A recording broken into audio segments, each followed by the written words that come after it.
Hello friends, welcome to study stage. आज हम लोग जो है वज्र गुणन विधि से समीकरण को हल करना सीखेंगे। तो इससे पहले हमने प्रतिस्थापन विधि और विलोपन विधि से भी वीडियो बना रखी है, तो अगर आपको देखना चाहते हैं तो डिस्क्रिप्शन में लिंक है, जाकर देख सकते हैं। बहुत ही आसान तरीका से हम लोग वज्र गुणन विधि से समीकरण को हल करना सीखेंगे। तो चलिए वीडियो को स्टार्ट करते हैं। तो समीकरण दिया गया है 2x + y = 5 और दूसरा समीकरण है 3x + 2y = 8। तो पहले इस समीकरण को हमें 0 के बराबर कर लेना है। तो 0 के बराबर करने के लिए हमें क्या करना होगा, इसको इधर लाना होगा और इस संख्या को इधर लाना होगा।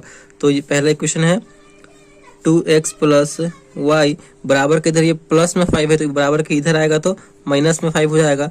समीकरण हमारा ये 3 हो जाएगा। फिर उसके बाद इसको उसी प्रकार कर लेंगे 3x + 2y बराबर के इधर ये प्लस में 8 है, बराबर के इधर आएगा तो माइनस में 8 हो जाएगा, इक्वल टू ये सब इक्वल टू इधर 0 हो गया। ये हमारा समीकरण चौथा हो गया। तो इस समीकरण में हमारा a1 b1 c1 a2 b2 c2 भी है। तो a1 b1 c1 इसमें कैसे है और कैसे पता करेंगे कि कौन a1 है, कौन b1 है और कौन c1 है। देखिए ऊपर वाला जो पहला समीकरण हमारा जो ये वाला समीकरण है, इसी यही लाइन से हमारा क्या हो जाएगा, तो ये a1 हो जाएगा, x के गुना में जो है ये a1 हो जाएगा, ये b1 हो जाएगा, b के जो y के गुणांक में है वो हमारा b1 हो गया, और जो ये हमारा संख्या हो गया ये c1 हो गया। फिर उसी प्रकार a2 b2 c2। तो सबसे पहले हमें लिख लेना है। यहाँ पे लिख लेंगे तो हमें इक्वेशन को सॉल्व करने में बहुत ही आसानी होगी, बहुत ही मतलब आसान होगा, क्योंकि हमें गलत भी नहीं होगा। तो हमारा a1 इस प्रकार से आप लिख के बनाएंगे एग्जाम में तो अच्छे नंबर भी मिलेंगे। तो a1 हमारा a1 x का जो गुना में है वो a1 हो जाएगा, तो x से गुना में 2 है तो 2 हमारा हो गया, a1 कॉमा दे देंगे। फिर इसी लाइन में b1, तो b1 हमारा जो y के गुणांक में, तो y के गुणांक में यहाँ पे y के गुणांक में कुछ भी नहीं है, तो इसका मतलब क्या 1 हो जाएगा, तो यहाँ पे ये 1 हो जाएगा। फिर यहाँ पे c1, तो c1 हमारा क्या है 5, यहाँ पे माइनस लगा हुआ है तो माइनस यहाँ पे 5 हो जाएगा, ठीक। फिर उसी प्रकार a2 हमारा क्या है, जो x के गुना में है तो x के गुना में 3 है तो a2 हो जाएगा। फिर उसी प्रकार b2 y के गुना में है तो b2 हमारा हो जाएगा 2। फिर उसी प्रकार -8 हमारा c2 हो जाएगा, c2 क्या हो जाएगा, तो -8 हो जाएगा। इतना कर लेने के बाद, इतना हमें वज्र गुणन विधि में कर लेने के बाद, वज्र गुणन विधि का एक फॉर्मूला है वज्र गुणन, यानी तिरछा गुना करके ही वज्र गुणन विधि से कोई इक्वेशन को सॉल्व किया जाता है। तो वज्र गुणन विधि का एक फॉर्मूला है, उस फॉर्मूले को अपने माइंड में आपको रखना है। बस उसी फॉर्मूले से हम लोग वज्र गुणन विधि से इक्वेशन को सॉल्व करेंगे। तो हम लोग उस फॉर्मूले को देख लेते हैं। तो वो फॉर्मूला क्या है, x में x बटे b1 × c2 minus b2 c1, फिर इक्वल टू y वाले में क्या हो जाएगा, तो c1 a2 minus c2 a1। फिर इस प्रकार 1 बचा 1 बटे a1 b2 minus a2 b1।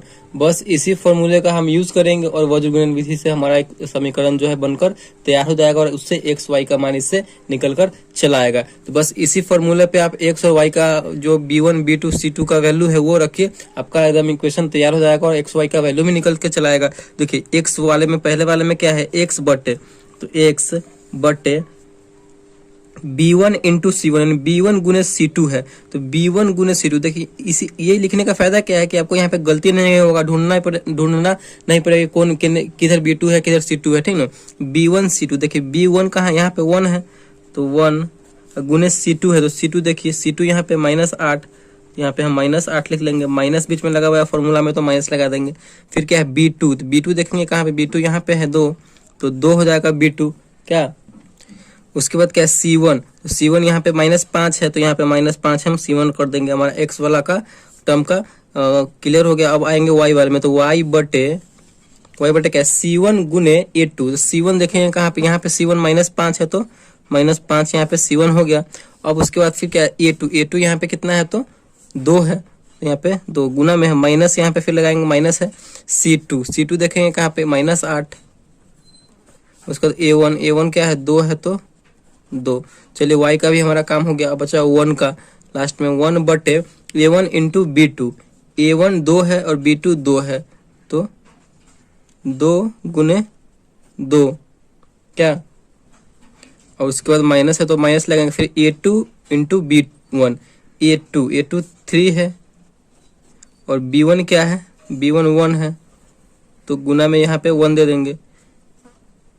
तो इसी प्रकार हमें इसी फॉर्मूले पे इस नंबर को लिख लेना है और इसके बाद इसको हमें सॉल्व कर देना है। इससे हमारा x और y का वैल्यू निकल कर चला आएगा। चलिए इसको सॉल्व करते हैं। तो x बटे 1 में -8 से गुना करेंगे तो -8 ही होगा, 8 में 1 से करेंगे तो 8 और माइनस से तो माइनस लगेगा, माइनस है यहाँ पे और 2 गुने -5 है तो माइनस माइनस मिलकर सबसे पहले तो यहाँ पे प्लस हो जाएगा, 5 दूना 10।